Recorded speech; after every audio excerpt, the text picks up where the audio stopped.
Ravi Dharamshi also has the view that, and a contrary opinion, that the rupee might touch 75 before it touches 85. We'll talk to him about that as well. But let me first bring in, like I said, a very impressive event that I attended, which was the Inflection Day that they put out. Inflection was the name of the event. Now, Ravi, why is it that you believe that we are at an inflection point? I mean, or India is at an inflection point. It's been a steady state growth economy, if you will. It's marched on to over 3 trillion as we speak. Uh, what do you mean when you say inflection, and why do you have this belief? So yeah, so let me first explain the term inflection point. Usually, any there are curves, cost curves, capability curves, learning curves, which confluence, and at that point of time, suddenly a new paradigm is born. So, and just to give you an example from technology, in 2007, iPhone and Android was introduced, both within months of each other. Why?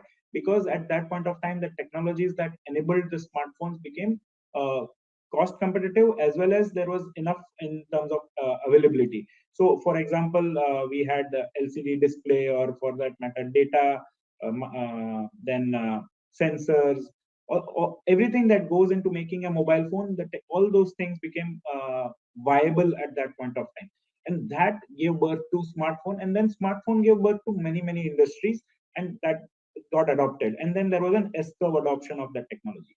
That is what an inflection point is. So India has been growing at in the past in a very slow manner. There are so many issues. We had our moment of realization and moved from being overly socialist to capitalist. In the 91, we liberalized the economy. That was one inflection point that increased the rate. From that point of time, we have actually now started gathering more space. It took 67 years to reach $1 trillion, 8 years to reach the next trillion, and less than five for the third trillion. Now, going forward, each trillion is going to be added in a manner of 2 years, 1 year. So we are going to go to 5 trillion and 10 trillion over the next 8-10 year period. Of course, we could be off by a year or so here and there, but that is what the S curve is.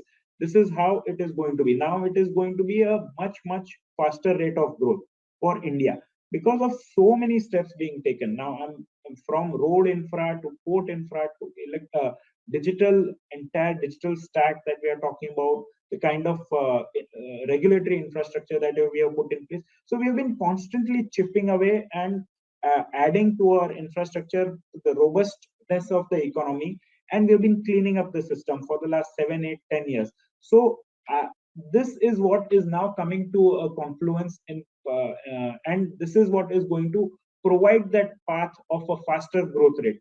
That's what we strongly believe. And again, I'm not talking from 1 quarter, 1 year point of view. I'm talking about next 10 years. In the short run, of course, markets are going to respond to the crisis that is happening around in the world. But India will emerge stronger from this. There is no doubt about that.